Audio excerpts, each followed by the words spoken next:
황당한 뉴스 시작하겠습니다.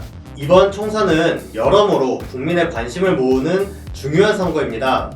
얼마나 중요한 선거냐면 검찰이 총선을 대비해야 한다고 할 정도잖아요. 수사기관인 검찰이 총선에 개입하겠다는 뜻처럼 들리죠. 그리고 이번 총선에서 야당 심판론이 대두되고 있는 것도 참 특이한 현상이라고 할 수 있습니다. 사실 총선에서 정부의 심판론이 등장한 적은 많죠. 정부가 국정 운영을 잘 못하면 정부 심판론이 종종 등장하는데 야당 심판론은 잘 안 나오기 마련입니다. 그런데 이번 총선에서는 여론조사를 봐도 야당 심판론이 더 우세합니다. 갤럽이 여론조사를 했는데요. 현 정부를 지원하기 위해 여당 후보가 더 많이 당선돼야 한다는 정부 지원론에 공감한다는 답변은 49%, 현 정부를 견제하기 위해 야당 후보가 더 많이 당선돼야 한다는 응답은 37%로 나타났습니다. 정부 지원론이 훨씬 우세하죠. KBS는 이렇게 여론조사를 했어요. 문항이 두 가지입니다. 문재인 정부의 실정은 심판하기 위해 여당인 더불어민주당에 표를 주지 말아야 한다는 주장에 대해 어떻게 생각하십니까? 이게 하나고요. 다음은 자기 반성 없이 정부의 발목만 잡는 보수 야당에 표를 주지 말아야 한다는 주장에 대해 어떻게 생각하십니까? 이게 두 번째입니다. 두 질문 다 한쪽을 비판하는 주장을 소개하고 얼마나 공감하는지를 묻는 질문입니다. 여론조사 결과는 정부 심판론에는 찬성 36.4%, 반대 54.3%로 반대가 더 높았고요. 보수 야당 심판론에 대해서는 찬성한다는 응답이 58.8%, 반대한다는 응답은 31.8%입니다. 즉 이번 선거는 보수 야당은 심판해야 한다는 의견이 정부를 심판해야 한다는 의견보다 훨씬 높게 나왔습니다. 대표적인 보수 야당은 자유한국당이죠. 새로운 보수당, 우리공화당도 보수 야당인데요. 국민들은 이런 보수 정당들이 정부 발목을 잡고 있다는 주장에 더 공감한다는 겁니다. 자유한국당은 여론조사 결과가 자기들에게 불리하게 나오니까 편향적이라며 비판했어요. 그런데 두 질문 다 보셨지만 양측의 주장을 공정하게 실지 않았나요? 그런데도 무리하게 고발하는 건 자유한국당은 보수야당 심판론이 불까봐 전전긍긍하고 있다는 걸 보여줍니다. 그러면 왜 이번 총선에서는 보수야당 심판론이 힘을 얻고 있을까요? 작년, 그러니까 2019년부터 우리나라가 정말 혼란스럽지 않았습니까? 국회도 정상적으로 운영되지도 않았죠. 국회에서 제대로 통과된 법이 없어요. 패스트트랙 동물국회 사건도 있었고 이번에 필리버스터도 민생 법안들이 발목 잡혀 있지 않았습니까? 필리버스터 때문에 국회 한번 열면 민생 법안 다 처리할 수 있는 걸 가지고 국회를 셀 수 없이 쪼개서 정기국회를 하루 이틀 하다가 끝내고 임시국회 열고 임시국회도 하루 이틀 하다가 끝내고 다시 임시국회를 열고 뭐 이런 일을 반복하면서 법안들을 통과시키지 않았습니까? 그리고 중간에는 정부가 추경 예산을 올렸는데요. 자유한국당이 99일 동안이나 발목을 잡기도 했습니다.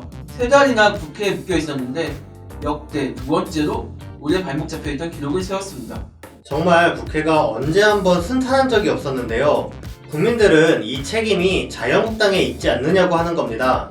패스트트랙이나 민생 법안만 봐도 4+1, 그러니까 자유한국당을 뺀 다른 야당들과 여당이 통과시키지 않았습니까? 자유한국당이 빠지니까 법안들이 쭉쭉 통과되는 겁니다. 그래서 이번 총선에서 자유한국당에게 국가 혼란, 국정 발목의 책임을 물어야 하는 것 아니냐는 여론이 만들어지는 거죠. 구체적으로 자유한국당이 발목 잡은 게 뭔지도 따져봐야 합니다.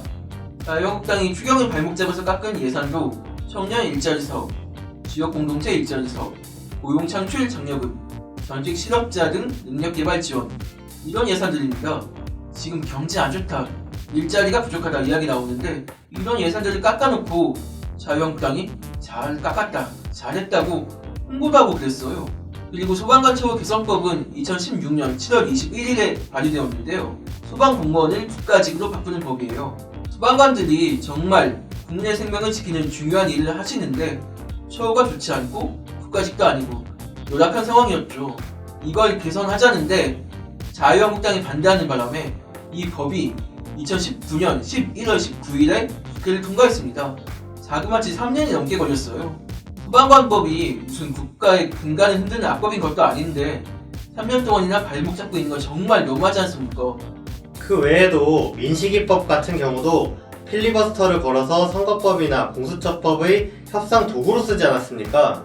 그런데 자유한국당이 행패를 부린 게 이것만도 아니에요. 선거법만 해도 대화나 협상할 생각은 하나도 하지 않고 무조건 반대만 하더니 정작 선거법이 통과되니까 비례자유한국당을 만들겠다는 편법과 꼼수를 쓰고 있지 않습니까? 비례자유한국당은 자유한국당의 선거용 위성정당, 꼭두각시 정당을 만들겠다는 거잖아요. 원래 위성정당, 꼭두각시 정당 하면 심각한 비판이고 모욕 아닙니까?